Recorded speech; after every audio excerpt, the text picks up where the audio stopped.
What would you do if the woman who was supposed to love you unconditionally, the woman who carried you for 9 months, who taught you to walk, who was supposed to be your safe place in this world, looked you in the eye one day and chose someone else? Not because you did something wrong. Not because you were a bad kid. But because a new man came along, and his kids were younger, and his life was shinier, and you were suddenly inconvenient. I was 12 years old when my mother made her choice. I spent the next 16 years trying to convince myself it didn't break me. It did. But here's the part nobody tells you about being abandoned by your own mother. Sometimes, if you're patient enough, if you're strong enough, if you survive long enough, life comes back around. And you get to decide what happens next. My name is Savannah Merritt, and I am 31 years old. I grew up in Nashville, Tennessee, in a pale yellow house on Birchwood Lane with a magnolia tree in the front yard and a mother who I once believed hung the moon. Her name is Carol Merritt, or Carol Hutchins now, after her 3rd marriage. She's 54 years old, and as of 18 months ago, she called me from a gas station parking lot in Memphis, with nothing but a duffel bag in her trunk and nowhere to go. But I'm getting ahead of myself. Let me take you back to the beginning. Because the beginning is where you'll understand everything. My parents, Carol and Dennis Merritt, got married young. My mom was 19, my dad was 22. I came along a year later, in what my grandmother used to describe as a surprise that turned into the best thing that ever happened to this family. My dad, Dennis, was a quiet man. Steady. He worked in HVAC repair, came home every evening smelling like metal and sweat, washed up before dinner, and sat at the head of the table with this calm, reliable presence that made everything feel okay. He wasn't the kind of man who said "I love you" 100 times a day, but he showed up. Every single day, he showed up. My mother was the opposite, bright and social, and always restless, like she was waiting for her real life to start. She was beautiful in that effortless Southern way, and she knew it. She loved people, loved attention, loved being the center of a room. Growing up, I thought she was the most glamorous person I had ever seen. I wanted to be just like her. For the first 10 years of my life, things were okay. Not perfect, there was tension between my parents, low level and constant, like a hum you stop hearing after a while. My mom complained that my dad was boring. My dad complained that my mom spent money they didn't have. But they stayed together, and I had both of them, and that felt like enough. Then my mom got a job as a hostess at a steakhouse called River Grill in downtown Nashville. And she met Gary Hutchins. Gary Hutchins was 38 years old, recently divorced, and the kind of man who wore expensive watches and laughed too loudly at his own jokes. He had 2 sons, Mason, who was 8, and Tyler, who was 6, and shared custody with his ex-wife. My mother fell for him like a building collapses. Fast and total. Within 6 months of meeting Gary, she had filed for divorce from my dad. I was 11 years old. My dad sat me down at the kitchen table and explained it as gently as a man with a broken heart could explain anything. He said Mom and he weren't going to be married anymore. He said it wasn't my fault. He said everything was going to be okay. I believed him about the first 2 things. The third one took a while. In the beginning, my mom tried. She had me every other weekend per the custody agreement. My dad had primary custody since he was the stable income, the stable home, the stable everything, and at first she would show up on Friday evenings, take me to dinner, try to do normal mom things. But Gary came with a package deal. Mason and Tyler were there every other weekend too. The same weekends my mom had me, as if the universe had a dark sense of humor, and I watched, weekend by weekend, as my mother slowly oriented her entire gravitational field toward those 2 boys. She'd help Tyler with his homework while I sat at the kitchen table waiting to tell her about my week. She'd go to Mason's soccer games and forget she had promised to take me school shopping. She'd call me sweetie in that distracted way adults use when they're not really listening. I told myself she was just adjusting. That things would even out. That she still loved me the same. Then, the summer I turned 12, Gary got a job offer in Atlanta, Georgia. And my mother told me she was moving with him. I remember the conversation exactly. We were sitting on the back porch of Gary's rental house. It was July, brutally hot, the kind of Tennessee summer that makes the air feel thick. My mom had iced tea.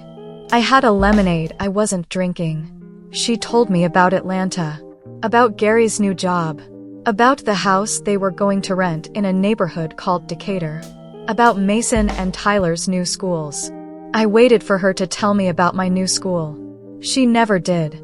Instead, she said, and I will remember these words for the rest of my life, "Savannah, baby, you know your daddy's here in Nashville, and your school is here, and your friends are here. It just makes more sense for you to stay. You'll come visit every summer. I promise." I was 12 years old. I looked at my mother, and I asked her, straight out, the way only a child can, "Are you choosing them over me?" She didn't say yes. But she didn't say no.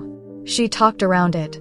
Something about what was practical, something about how distance didn't change love, something about how Gary's boys needed her right now because they were going through a hard time with the divorce. As if I wasn't going through anything. As if I was the easy one. The low-maintenance one. The one who would be fine. She left for Atlanta 3 weeks later. She hugged me in my dad's driveway. She said she'd call every Sunday. She said summer would come fast. She said she loved me. I stood in that driveway and watched her car until I couldn't see it anymore. Then I went inside and sat in my room for a very long time. My mother called on Sundays. For about 2 months. Then it became every other Sunday. Then once a month. Then on birthdays. Then not always on birthdays. I visited Atlanta once, the summer I was 13. I slept on an air mattress in the guest room. Mason and Tyler each had their own bedrooms, and spent 5 days watching my mother be a mother to 2 boys who weren't me. She took us all to Six Flags. She made pancakes in the shape of animals for Mason and Tyler. She braided my hair once, on the second day, and it felt so normal and so painful that I had to pretend I needed to use the bathroom so I could cry in private. I never went back. My dad, God bless that man, never once said a bad word about my mother to me. Never once tried to poison the well or turn me against her. He just quietly, consistently showed up. He came to every school play, every parent-teacher conference, every swim meet. He learned how to do my hair because there was no one else to do it. He asked his sister, my Aunt Patrice, to take me bra shopping when I was 13 because he didn't know how to do that part. He was both parents. He was everything. I graduated high school in Nashville. My dad was there, front row, crying with his big quiet tears that he tried to hide behind his program. My mom sent a card. Inside was a $100 bill and a note that said, "So proud of you, baby girl. Sorry I can't make it. Gary's younger boy has a tournament this weekend. Tyler's soccer tournament." Over my high school graduation. I put the card in my desk drawer. I never spent the $100. I don't know why. I just couldn't. I went to Belmont University in Nashville on a partial scholarship and worked part-time at a coffee shop to cover the rest. I studied social work because if I was being honest with myself, I wanted to understand broken families, wanted to make sense of what had happened to mine, wanted to help other kids who felt what I had felt at 12 years old in that driveway. College was the first time in my life I felt like I was building something purely for myself. I made good friends. I studied hard. I went to therapy, a wonderful woman named Dr. Patricia Owens who helped me understand, over many months of painful sessions, that my mother's choices were never a reflection of my worth. That her inability to show up for me came from her own brokenness, not mine. I didn't forgive my mother in therapy, but I started to understand her. After graduation, I got a job as a caseworker with the Tennessee Department of Children's Services. Hard work, emotionally exhausting, underpaid, but meaningful in a way I couldn't walk away from. I was good at it. I understood the kids I worked with on a cellular level. I knew what it felt like to be the child in the room that the adults had already mentally moved on from. I rented a small apartment in East Nashville. I had a cat named Biscuit. I had good friends and a book club and a farmer's market I went to every Saturday morning. I had a life that was genuinely, quietly good. My dad retired at 63 and moved to a small house in Murfreesboro. I had Sunday dinners with him twice a month. He had taken up woodworking and made me a bookshelf for my apartment that I loved more than anything I owned. As for my mother, we had a distant, occasional relationship. A text on Christmas. A call on my birthday, if I was lucky. She and Gary had gotten married when I was 15, divorced when I was 24, and she had since remarried a man named Phil Hutchins. Yes, she kept Gary's last name, then married someone with the same last name, which is a whole separate thing, and was living in Memphis. Mason and Tyler were grown now, living their own lives. From what I gathered through occasional social media glimpses, they were close with their own mother, Gary's ex-wife, and had drifted from Carol over the years too. Funny how that works. I thought about that sometimes. About how my mother had sacrificed her relationship with me for a ready-made family that ultimately didn't need her either. About how she had traded something real for something that was always temporary. But I didn't dwell on it. I had my own life.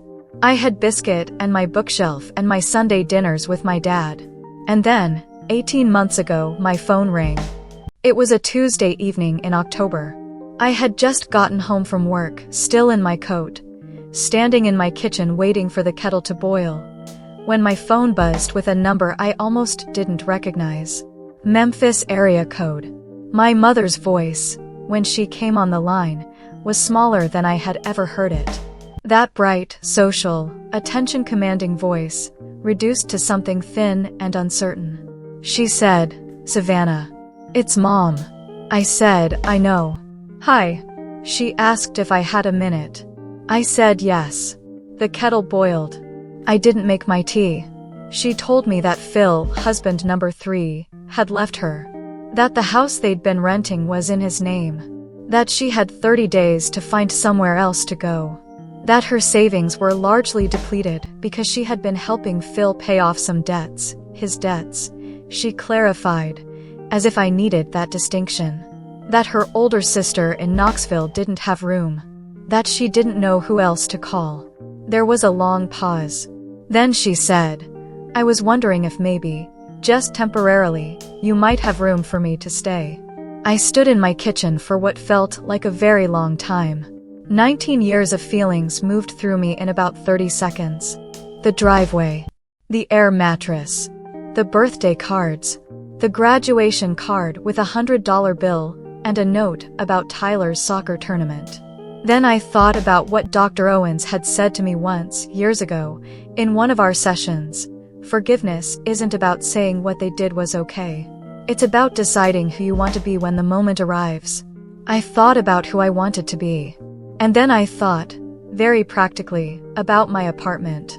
My apartment in East Nashville was a one-bedroom. There was a small sofa in the living room that folded out into a bed. It wasn't much. I told my mother I needed 24 hours to think. She said okay. She sounded surprised I hadn't said no immediately. Honestly? So was I. I called my dad that night. I told him about the conversation. He was quiet for a long moment, the way he always is when he's actually thinking rather than just filling the silence. Then he said, "What do you want to do, Savannah? Not what you feel guilty about. Not what feels right on paper. What do you actually want?" I sat with that question for a long time. Here is what I knew. I was not the same 12-year-old girl who stood in that driveway. I had done the work. I had sat in the therapy office and cried and processed and grown. I was not operating from that wounded place anymore. And I knew something else too. I was a social worker. I spent every single day helping people navigate impossible situations, helping families find their way back to something functional. I believed, in my bones, that people could change. That relationships could be repaired. Not always to what they were, but to something new.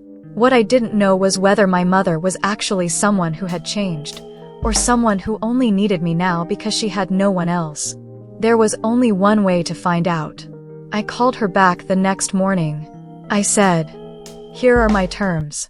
I told my mother she could stay in my apartment, on the sofa bed, for a maximum of 60 days, not indefinitely, not until she figured things out in some vague, open-ended way, but 60 days with a clear exit plan established by day 30.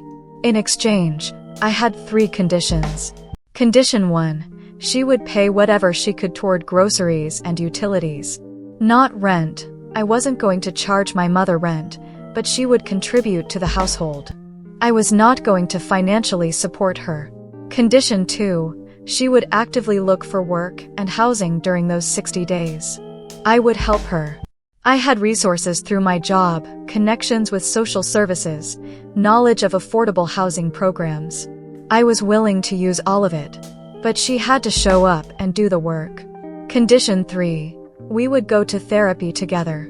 Not forever, not a massive commitment, but at least 4 sessions with a family therapist during those 60 days. Because if we were going to share 80 square feet of living space, we were going to have to actually talk. Really talk. For the first time in our lives. She agreed to all 3. I drove to Memphis on a Saturday morning in a rented cargo van, helped her pack what she had left into boxes and bags, and drove her back to Nashville. She was quiet for most of the drive. At some point, somewhere around Jackson, Tennessee, she looked out the passenger window and said, "I know I wasn't there for you the way I should have been." I kept my eyes on the road. I said, "I know." That was all for then. But it was a start. Living with my mother at 31 was one of the strangest experiences of my life. She was a different woman than the one I remembered, smaller, somehow, in a way that had nothing to do with her size. The brightness was still there, but quieter, more careful. She made coffee every morning before I woke up and left my mug on the counter the way she must have once known I liked it, black with 1 sugar, which she couldn't have known, actually, since she hadn't been around long enough to learn, and so I think she must have guessed. The fact that she guessed right felt significant in a way I couldn't fully articulate. We went to therapy. Our therapist was a woman named Dr. Renee Albright, who had the particular skill of being able to sit in a room full of old pain and not flinch. The first session, my mother cried for 20 minutes. I didn't cry. I had done a lot of my crying already. In the second session, I finally said out loud the thing I had never said directly to her. "You chose them over me. You chose Gary's children over your own daughter. And I need you to actually say that you know that, not dance around it." The room was very quiet.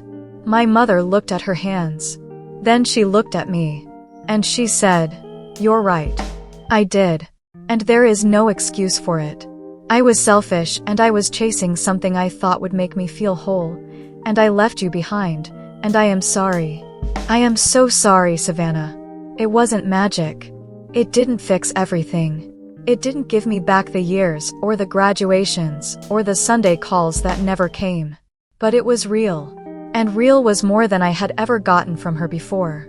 By day 45, my mother had a part-time job at a medical billing office, found through a connection I had through work. By day 58, she had secured a small studio apartment in Antioch, on the south side of Nashville, affordable and decent, and hers. On day 61, I helped her move in. It was a small space. Bare walls, second-hand furniture, a kitchen the size of a closet. But she stood in the middle of it with this expression I hadn't seen on her face before, something quiet and self-possessed, like a woman standing on her own ground for the first time in a long while. She turned to me and said, "Thank you." I said, "Don't thank me yet. Thank me in a year when you're still standing." She laughed. And for just a moment, she sounded like the woman I used to think hung the moon. My mother has been in her apartment for 14 months. She still works at the billing office, They promoted her to full-time after 3 months. She goes to individual therapy every other week. She texts me on Tuesday evenings just to check in. Sometimes we have lunch on Saturdays. Sometimes I cancel because I'm busy, and she says no worries and means it, which is new. We are not close the way I always needed us to be when I was 12. We are not the mother and daughter from the movies. There are still things between us that may never be fully resolved, wounds that healed crooked, silences that mean more than words. But we are something real, something honest. My dad met her for coffee last month, just the two of them, at my suggestion, because they share a daughter and a history, and I thought it might be good for everyone.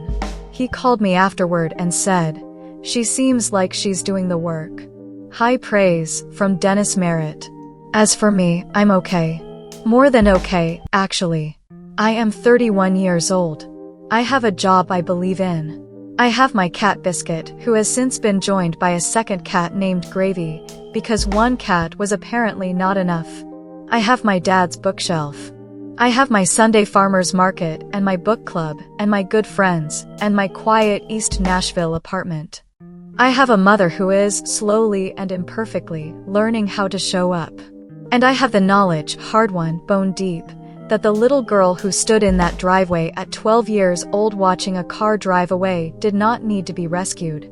She just needed time to grow into someone strong enough to do the rescuing herself. If you're watching this and you grew up as the child who was left behind, the one the adults thought would be fine, I want you to hear this. You were not too much. You were not too little. You were not the problem. And the fact that someone couldn't see your worth does not mean the worth wasn't there. It was there.